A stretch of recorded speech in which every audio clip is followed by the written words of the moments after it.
একটা বিয়ে বাড়ি এসে আমি এত বড় মিস্টেক করে ফেলবো যে আমি অন্য একটা বিয়ে বাড়িতে পৌঁছে যাব, সেটা আমি কখনো ভাবতেই পারিনি।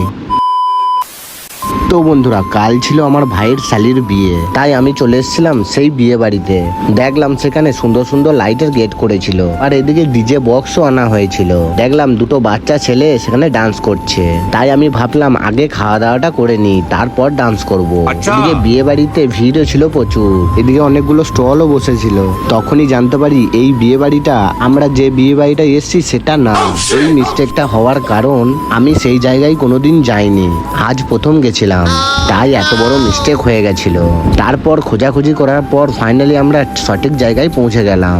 দেখলাম সেখানেও খুব সুন্দর লাইটে গেট করেছিল, তাই একটা শর্ট ক্লিপ নিয়ে নিলাম। সেখানে ঢুকে দেখি ছাউনাতলাটা বেশ সুন্দর সাজিয়েছিল, ওপরের ডিজাইনটাও দারুণ সুন্দর ছিল। গেছিলাম আমি আর আমার একটা ভাই। দেখলাম বরমশাই চেয়ারে বসে রয়েছে। কিছুক্ষণ পর বোনের সাথে একটা ফটো তুলে নিলাম, এদিকে আমার ভাইটাও একটা ফটো তুলে নিল। আর বোনকে দেখতে কেমন লাগছিল অবশ্যই তোমরা কমেন্টে জানাও। দেখলাম ক্যামেরাম্যান চুপচাপ বসে আছে। তারপর চলে এলাম রান্নাঘরের দিকে, দেখলাম ওখানে বেগনি ভাজা হচ্ছিল, তাই একটা চুরি করে খেতে স্টার্ট করে দিলাম।